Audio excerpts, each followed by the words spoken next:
최고 지도자 하메네이가 적의 공격으로 사망했다고 이란 당국이 공식 발표했습니다.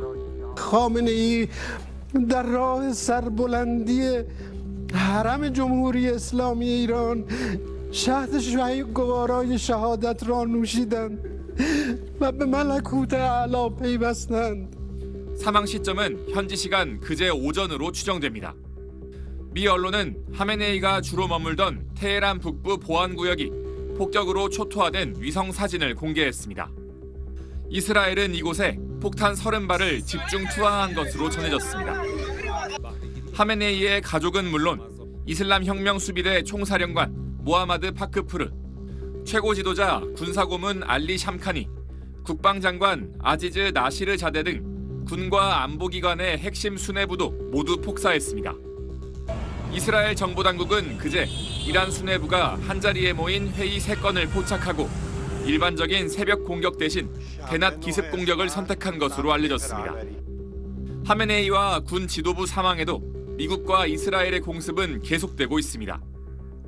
특히 군사시설 인근의 한 초등학교가 수업 중 폭격을 받았는데 계속 사망자가 늘어 현재까지 165명이 숨진 것으로 전해졌습니다.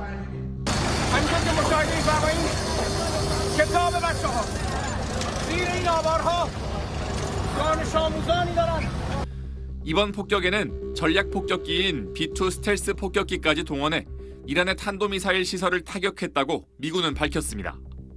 특히 미군은 이번 작전에 처음으로 자폭 공격 드론을 투입했습니다. 미 중부사령부는 이란의 샤헤드 드론을 모델로 한 저가형 드론이 이제 미국산이 돼 이란을 응징했다고 밝혔습니다. 이란의 자폭 드론은 우크라이나 전쟁에서 러시아가 대량 투입해 전쟁의 판도를 바꿨다는 평가를 받았는데 미국이 역이용하면서 이란 정권의 발목을 잡게 됐습니다. SBS 배성재입니다. 네, 도널드 트럼프 미 대통령이 한국 시간 오늘 새벽 자신의 소셜미디어에 글을 올렸는데요.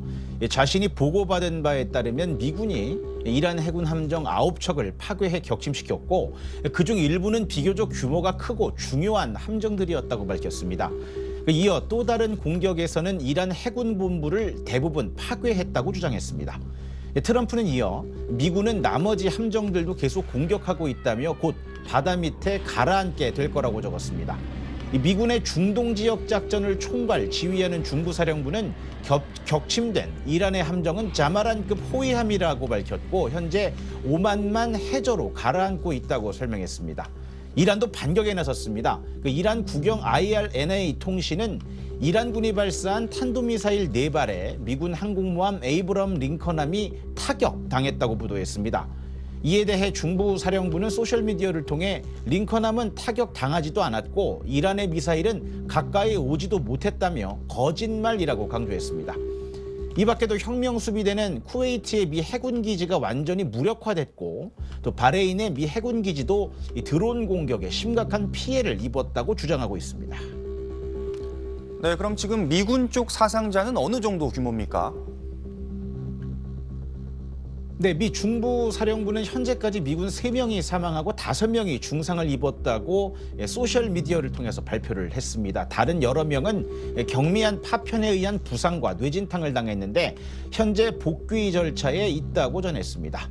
미국과 이스라엘이 이란에 대한 군사작전을 감행한 뒤 미군이 사망자를 발표한 건 처음입니다.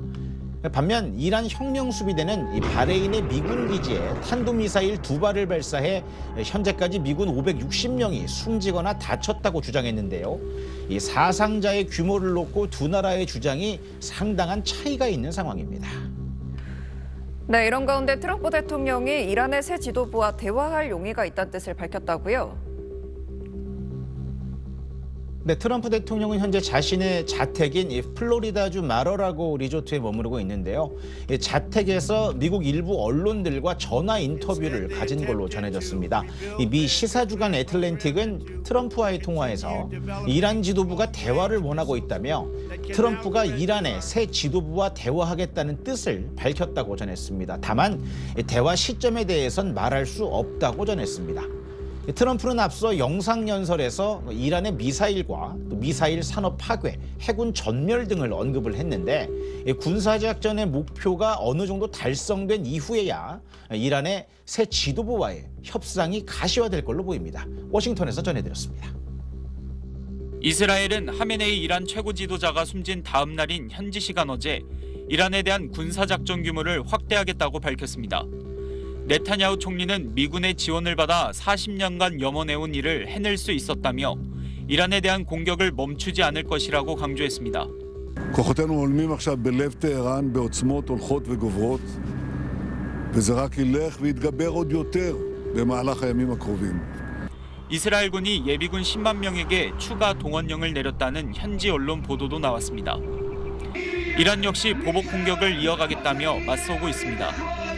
해제시킨 이란 대통령은 하메네이 추도사에서 복수와 응징은 우리의 의무라고 말했습니다.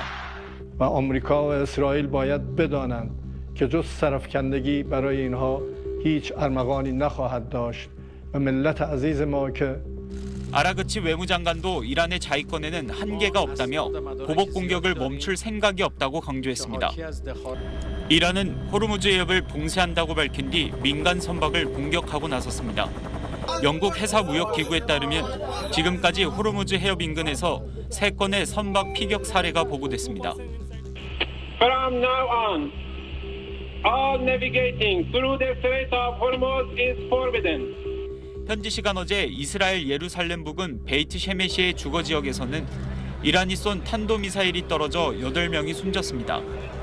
주변 걸프 국가도 이란의 반격으로 피해가 속출하자 긴급 회의를 소집했는데 아랍에미리트 국방부는 이란 공격으로 민간인 3명이 숨지고 58명이 경상을 입었다고 밝혔습니다. 이란은 하메네이의 뒤를 이을 최고 지도자 선출에도 속도를 낼 전망입니다. 아라그치 외무장관은 하루 이틀 안에 새 최고 지도자가 선출될 것이라고 전망했습니다. SBS 박찬범입니다.